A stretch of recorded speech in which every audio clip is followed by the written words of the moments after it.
우리에게 주신 하나님의 말씀은 예레미야 29장 1절로 14절 말씀.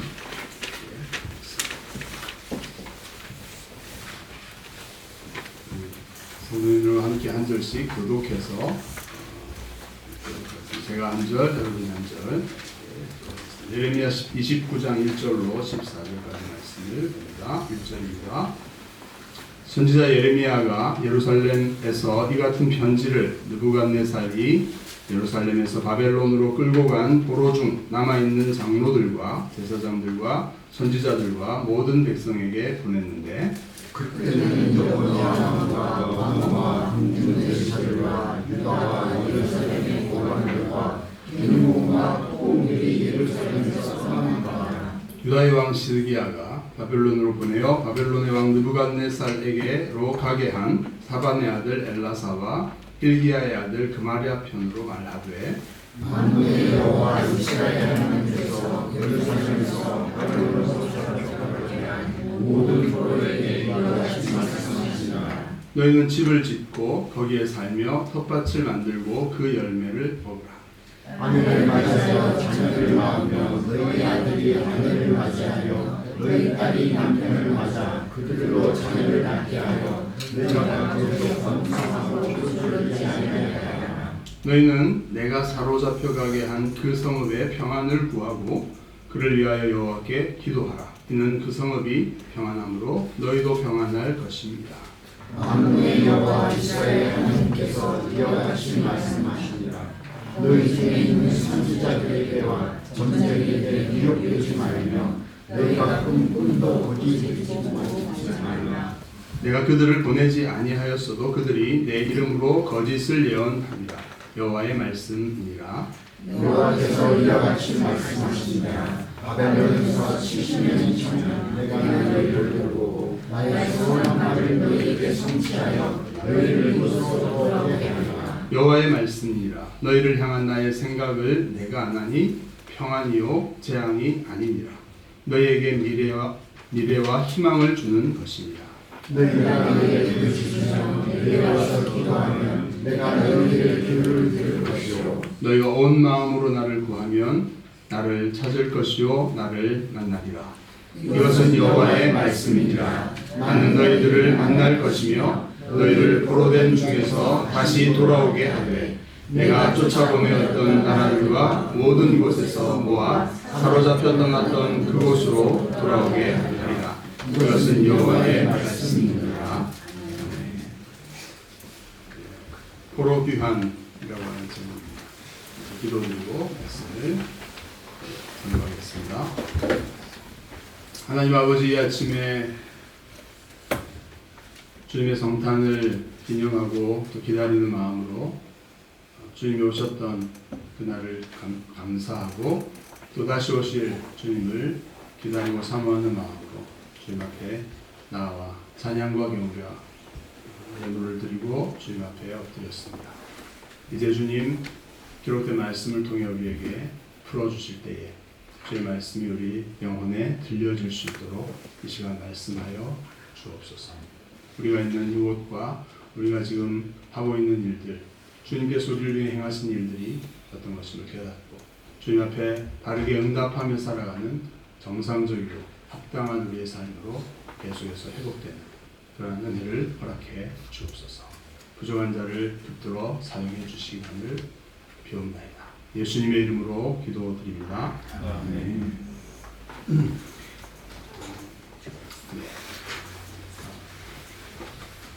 날이 많이 추워져서 12월이 되니까 겨울 같습니다. 그렇죠? 영국도 제대로 된 겨울의 참맛을 우리에게 보여주는구나 이렇게 느끼고 있습니다.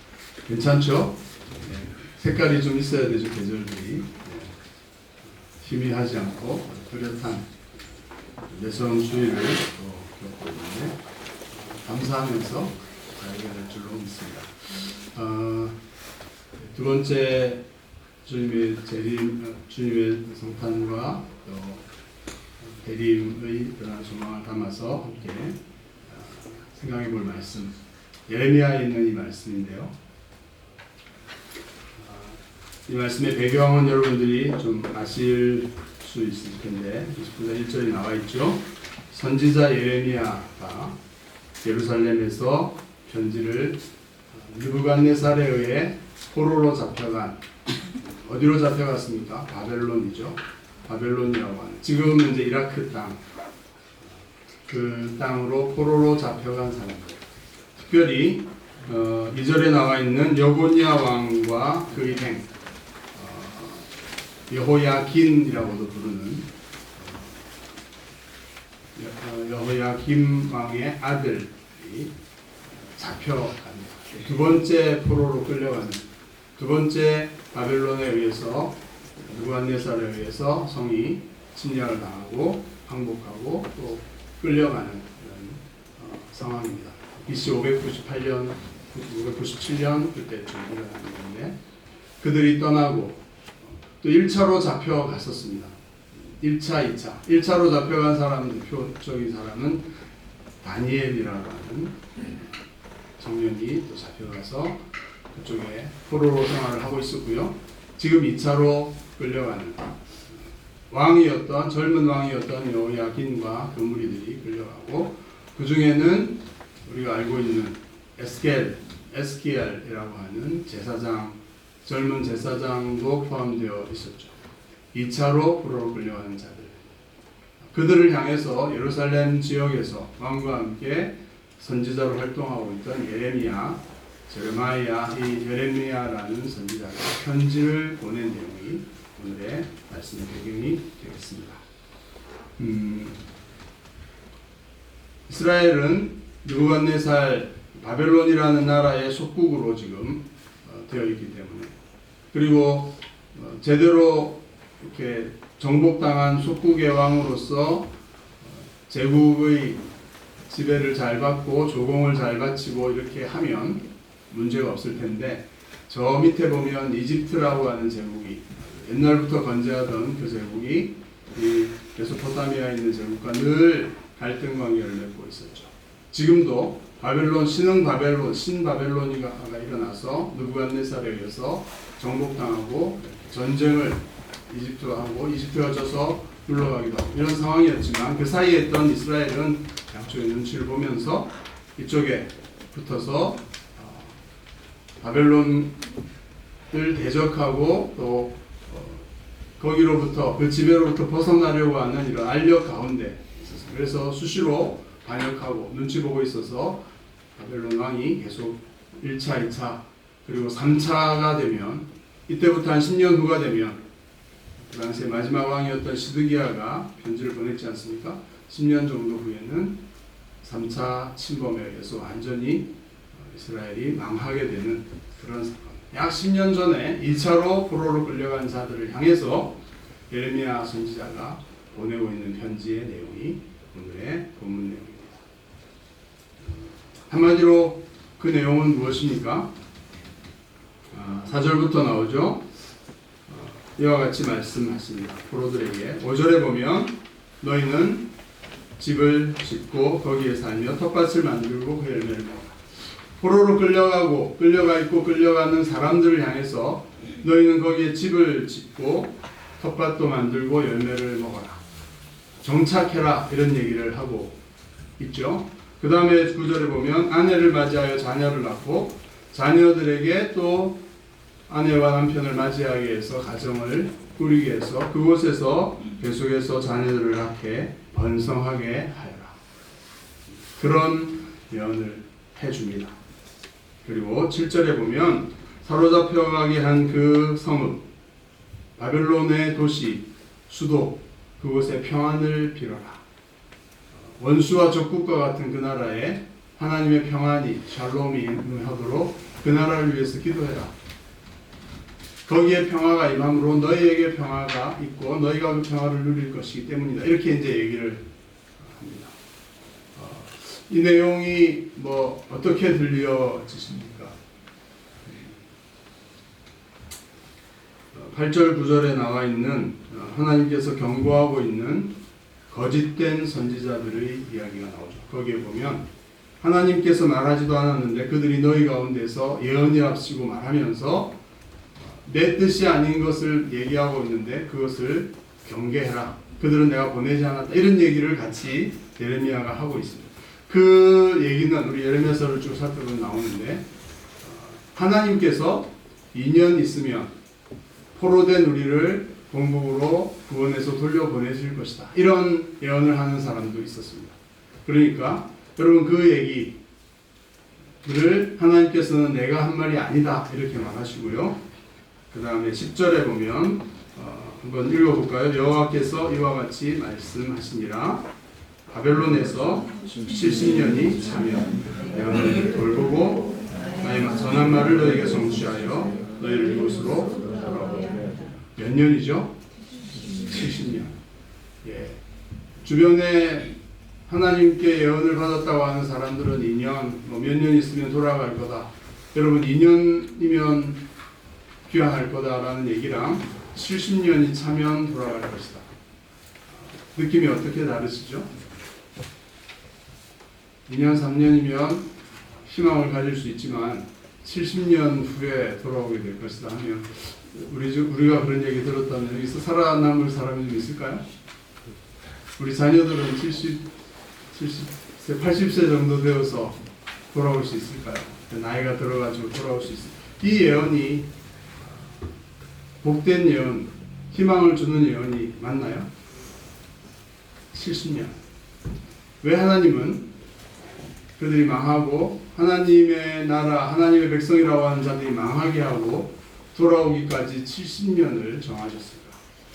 그런 질문들을 하게 되죠.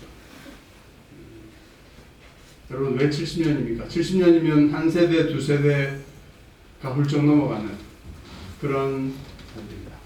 하나님은 이런 계획과 이런 뜻을 정하셨기 때문에 예레미야를 통해서 그곳에 가서 너희가 정착해서 살고 집도 짓고 70년 이상 든든하게 살아갈 수 있는 집도 짓고 텃밭도 마련하고 자녀들도 결혼시켜서 번성하게 해라.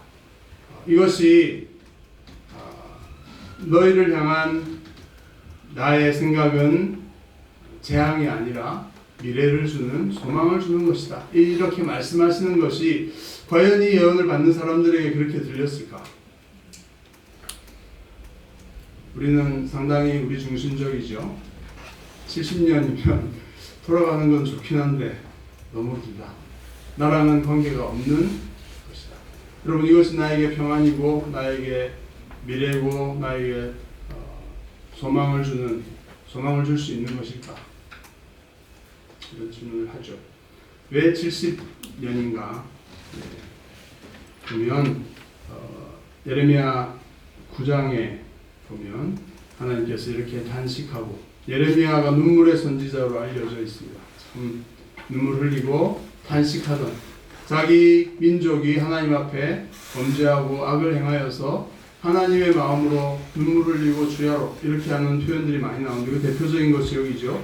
어찌하면 내 머리는 물이 되고 내 눈은 눈물 근원이 되고 죽임 당한 내 딸 내 백성을 위하여 주야로 울리로다 이렇게 말합니다. 왜냐하면 그들의 거짓과 악으로 말미암아 하나님이 너무 안타까워하시고 탄식하고 계시는 그 마음을 선지자가 표현하고 있습니다. 그리고는 7절에 보면 같이 한번 읽어봅시다. 그러므로 만군의 여호와께서 이와 같이 말씀하시되 보라 내가 내 딸 백성을 어떻게 처치하고 그들을 녹이고 연단하리라.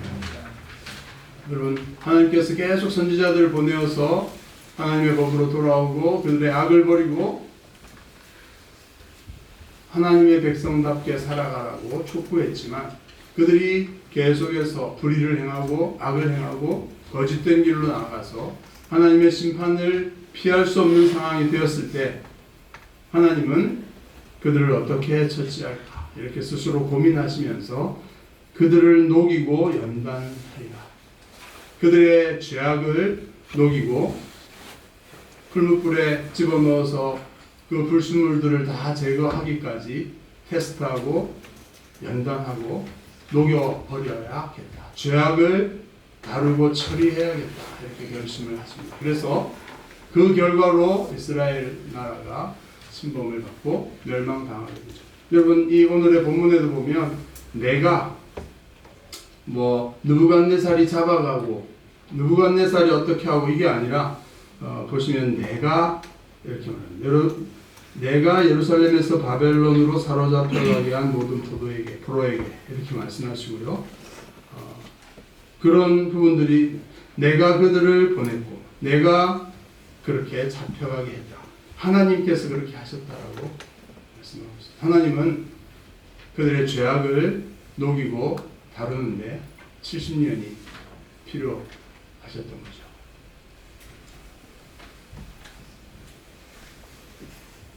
죄악이 뿌리가 깊으면 그것을 다루고 뽑아내는데 시간이 이렇게 걸립니다. 결론 심판과 징계를 통해서 죄악을 깨닫고 이것이 잘못되었구나 이렇게 고백하면서 그것을 우리에게서 토해내고 녹여내고 버리는 되는 시간이 필요하다는 것이죠. 하나님께서는 이렇게 몇 세대 동안의 징계와 심판을 통해서만 이스라엘의 남유다의 죄악이 해결될 수 있다라고 판단하신 겁니다. 그리고 70년이 되면 어떻게 될까요? 여러분, 70년 하나님께서 70년이 되면 포로를 돌려보내게 이브리 노예들 그 탄식하던 그곳에서 자기 땅으로 돌아오게 해주겠다 이렇게 약속하시면 우리는 뭘 해야 됩니까? 70년만 기다리면 됩니까? 여러분, 군대 가서 전역 날짜를 맨날 쓰면서 그렇게 날짜만 지나가면 군대에 시계는 거꾸로 어떻게 간다고 이렇게 하는 일들을 하면서 그 시간만 보내면 70년만 되면 될까요? 오늘 본문에는 그렇게만 하지 않으시고 자 12절에 보면 너희에게 하나님의 뜻은 11절에 평안이요 재앙이 아니고 미래와 희망을 주는 것이다 이렇게 하시면서 하나님은 이스라엘의 죄악을 철저하게 다루시고 뽑아내는 그것이 그들을 향한 소망이고 평안의 길이다 그렇게 말씀하시면서 12절에 보면 너희가 내게 부르짖으며 내게 와서 기도하면 내가 너희 기도를 들을 것이고 온 마음으로 나를 구하면 나를 찾을 것이고 나를 만날 것이다. 그 가운데서 그곳에서 해야 될 일은 하나님을 찾고 하나님을 구하는 것이다. 그냥 날짜만 70년 지나면 되는 게 아니라 우리가 왜 이곳에 포로로 이렇게 잡혀와서 우리가 포로는 아니지만 외국 땅에 좀 살아보니까 느낌이 좀 나지 않습니까? 언어도 그렇고 문화도 시스템도 많이 다르고 지금은 많이 익숙해지신 분들이 많은데 우리 교인들 가운데는 그렇지만 그래도 우리 몸에 맞지 않는 그렇죠? 어색한 부분들이 있고 특별히 노예로 포로로 끌려간 그들이 그곳에서 자유롭게 일하며 살 수는 있었다 하더라도 어떻게 살아갔겠습니까? 왜 우리가 이곳에서 이렇게 나라 주권을 잃은 모습으로 살아가야 되는가 하는 것들을 돌아보면서 하나님 앞에 기도해야 되는 거죠. 하나님에게 부르짖어야 되는 것이죠. 그리고 자기의 죄악을 깨달아야 되는 것이죠.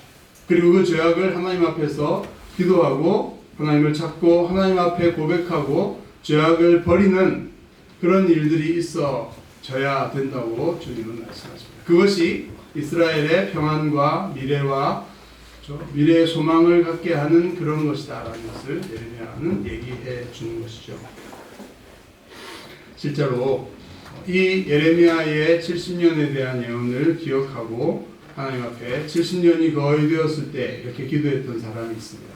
다니엘서 9장에 보면 다니엘이 70년이 되어 간다는 사실을 알고 계속해서 다니엘은 기도했죠. 하루에 몇 번씩 기도했습니까? 3번씩. 예루살렘을 향해 난 다락방 창문 앞에서 그 창문을 바라보면서 예루살렘을 향해서 하나님 앞에 늘 기도하고 회개했던 사람입니다. 70년이 되어가는 것을 알고서 이 약속을 기억하고 부르짖고 기도하라고 하신 말씀을 기억하고 예레미야는 이렇게 기도하고 있죠. 하나님 당신이 하신 일이 공의로우십니다. 우리가 죄악을 범했고 하나님이 심판하시고 징계하시는 것은 너무나 옳으십니다. 그러나 주의 그 공의를 따라서 분노를 이제 떠나게 거두게 해 주십시오 라고 죄악을 고백하면서 이렇게 하나님의 은총과 회복을 기도할 때, 그랬을 때 70년이 되었을 때 하나님의 회복과 용서와 또 그 땅으로 돌아가는 일들이 발생하게 되죠. 어떻게 할 수 있는지는 참 알 수 없는 상황이지만 하나님이 그렇게 말씀하셨고, 여러분 아시는 것처럼 70년이 되었을 때 바빌론이 멸망당하고 새로운 제국 페르시아가 일어나면서 완전히 새로운 정책을 통해서 그동안은 각 지배한 곳에 사람들을 데려다가 이제 바벨론 중심으로 모두를 데려와서 했다면, 이제는 페르시아의 고레스 새로운 정책을 펴죠. 돌려보내서 그들이 그곳에서 진전도 짓고 그 땅에서 자기 땅으로 돌아가서 그곳에서 평화롭게 페르시아 제국의 통치를 받아들일 수 있도록 하는 완전히 다른 정책 때문에 그 흐름 속에서 이스라엘 사람들도 1차, 2차, 3차에 걸쳐서 포로가 귀환하게 되는 이런 놀라운 하나님의 약속이 성취되는 일들을 경험하게 됩니다. 그런데 그렇게 되는 과정에서 이렇게 기도하는 사람들을 통해서, 죄악을 깨닫고 죄악을 버리는 사람들을 통해서 하나님의 징계가 다 풀어진다 하는 것들을 보게 되죠.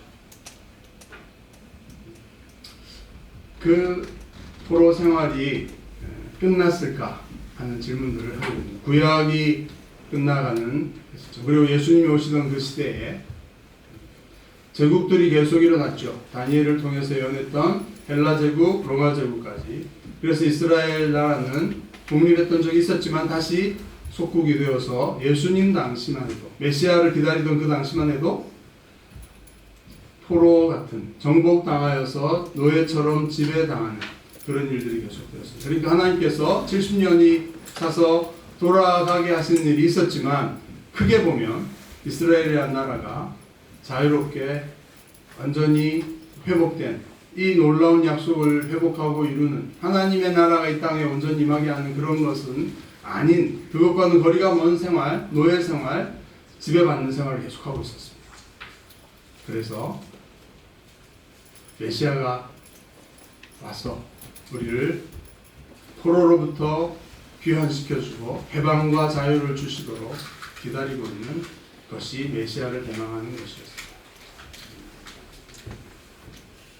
그런데 그것은 단지 이스라엘만이 아니고 신약 성경으로 오면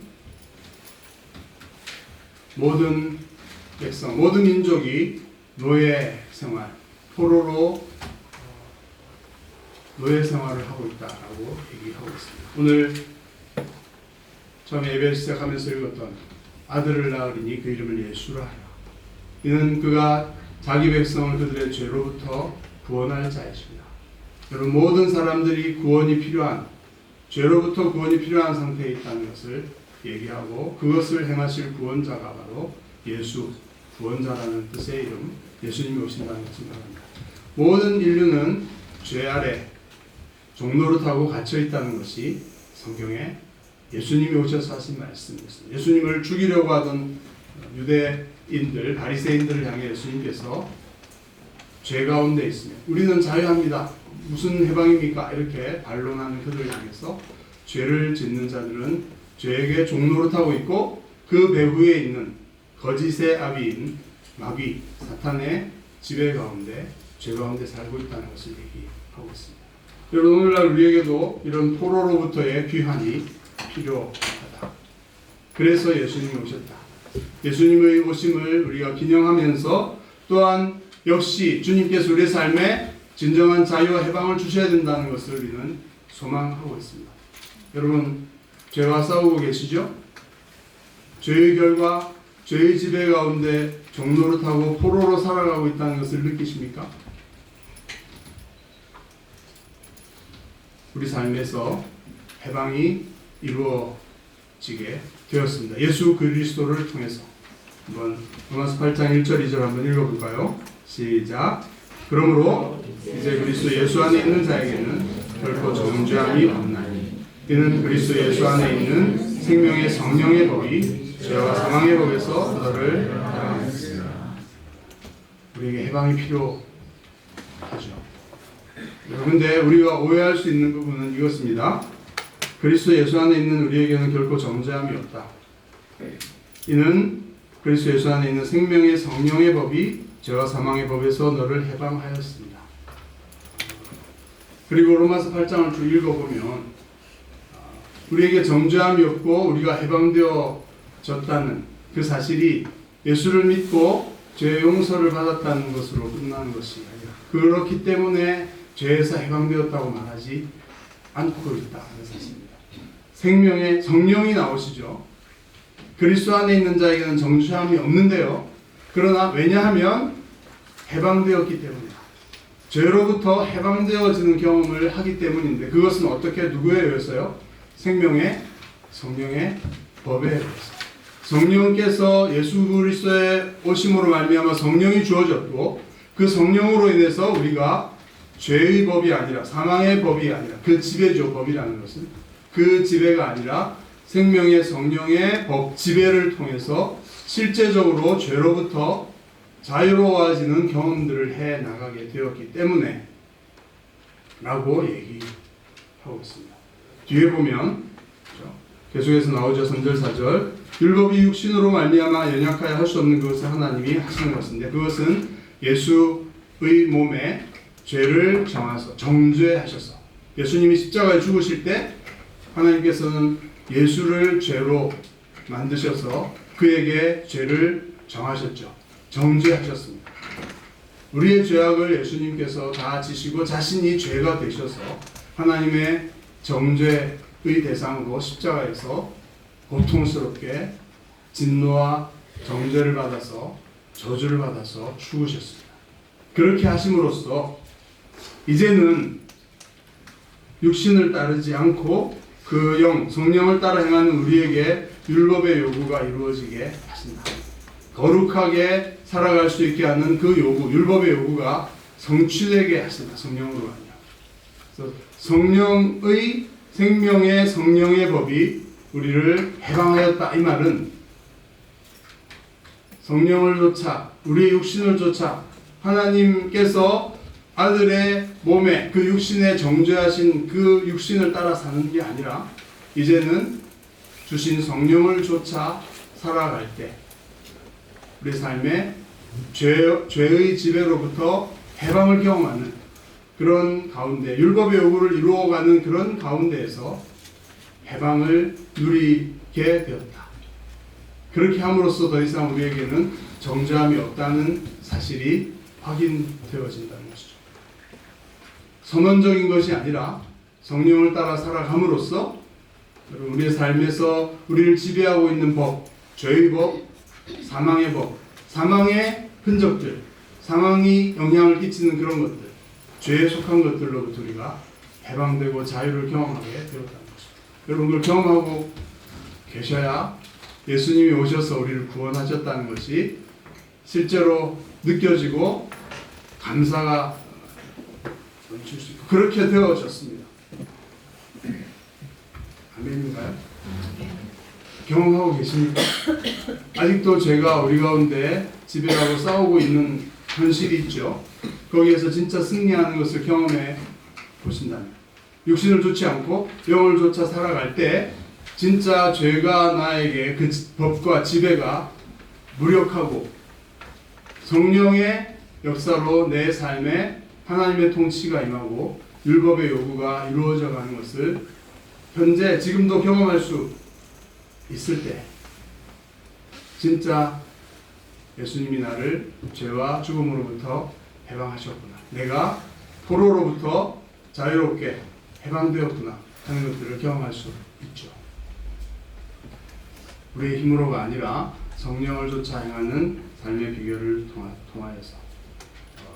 로마서 8장 말씀을 읽어보면 그런 경험들을 할 수 있게 되어서, 예수님이 오셔서 죽으시고 부활하셔서 성령을 주시고 우리를 구원하셨다는 이 사실은 예수라 하라, 자기 백성을 그들의 죄로부터 구원하신다, 건지신다, 자유롭게 구속하신다, 해방해 주신다, 노예로 묶여있던 것에서부터 우리를 속전을 지불하고 자유인으로 풀어주신다. 그런 얘기들인데요. 우리는 그것을 경험하게 되었고 경험해 나갈 수 있게 되었습니다. 성령을 쫓아 행하면. 근데 그 문제가 남아있죠. 우리 육신 가운데 계속해서 세상의 것들, 죽음의 것들이 계속 영향을 끼치고 속이고 지배하려고 하지만 성령을 쫓아 행할 때 그것으로부터 자유하고 하나님의 통치 가운데서 내가 죄를 이기고 하나님 안에 있는 거룩함을 경험하며 살아갈 수 있게 해주셨다. 그것이 성탄의 큰 의미입니다. 예수님이 오신 이유이고 예수님께서 우리를 구원하셨다는 것을 기뻐하고 감사할 수 있는, 기념할 수 있는 의미이죠.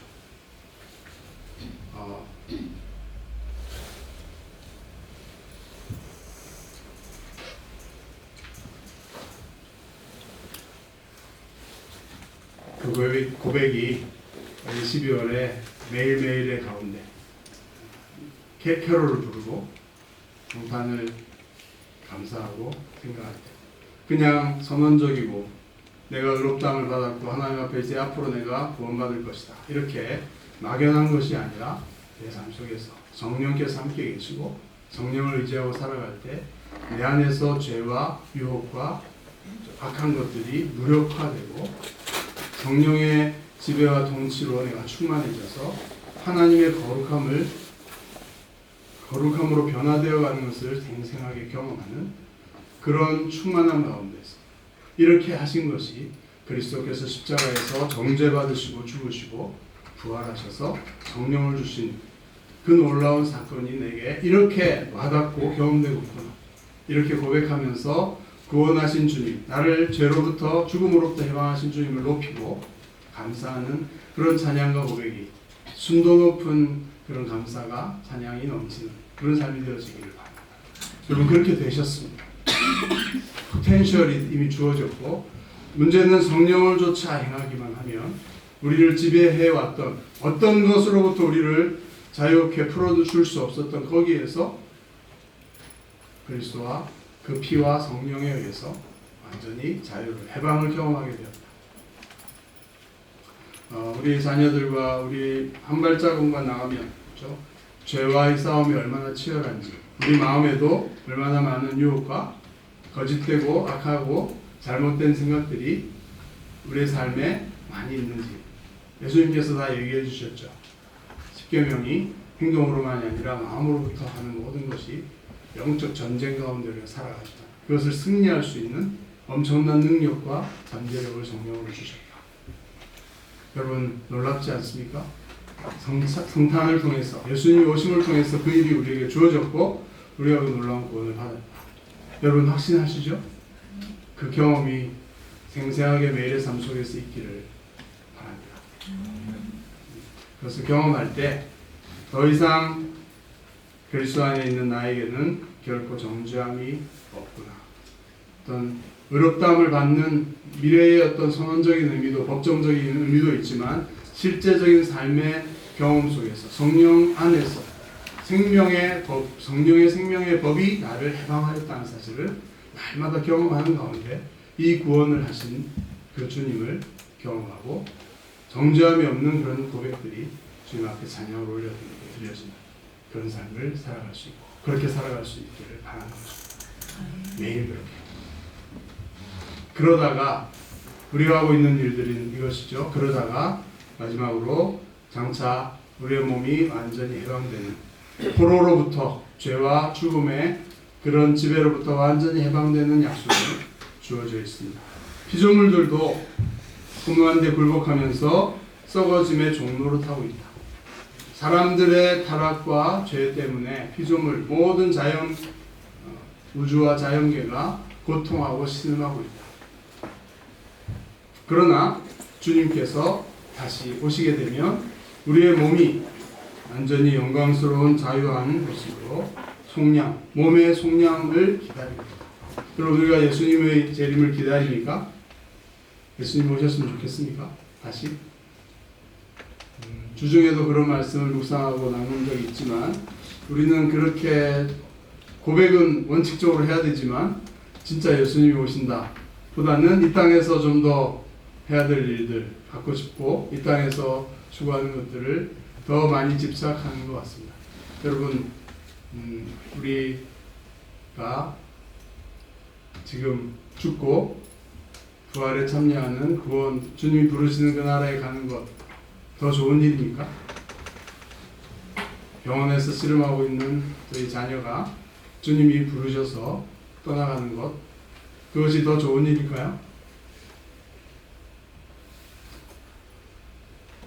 우리가 안타까워하고 병과 씨름하고 있는 그분들이 주님께서 그들을 부르신다고 했을 때 그것이 그들에게 더 좋은 일일까요? 아닐까요? 그런 질문 앞에서 문득 깨닫는 것이죠. 바울도 그랬고요. 모든 그리스도인들이 그렇게 고백하죠. 이 몸을 떠나서 그리스도와 함께 있고 그리스도의 구원과 그 영광에 참여하는 것이 더 좋은 일이라 빌립보서에 그렇게 나오죠. 그러나 바울은 감옥에 갇혀서 그러나 이 땅에서 남은 사명이 있기 때문에 하나님께서 나를 풀어주시면 또 그렇게 일을 하겠다. 차선으로 이 땅에 남지만 최선은 이 땅에 몸을 떠나서 주님의 영광과 주님의 나라에 참여하는 것이다. 그것이 가장 좋은 것이다 라고 얘기하고 우리는 아멘으로 받죠. 근데 실제로 그런 일이 우리 자녀들과 우리 가족 가운데 생기면 너무 불행하다고 하면서 안타까워하고 위로하고 있습니다. 모순이잖아요. 그것이 훨씬 좋은 일입니다. 주님이 재림하시는 것 너무나 좋은 일입니다. 왜냐하면 우리 몸이 아직도 속량받지 못하고 지배와 포로와 저주 가운데 씨름하면서 힘겹게 살아가고 있기 때문에 우리의 육체는 썩어질 것이기 때문이죠.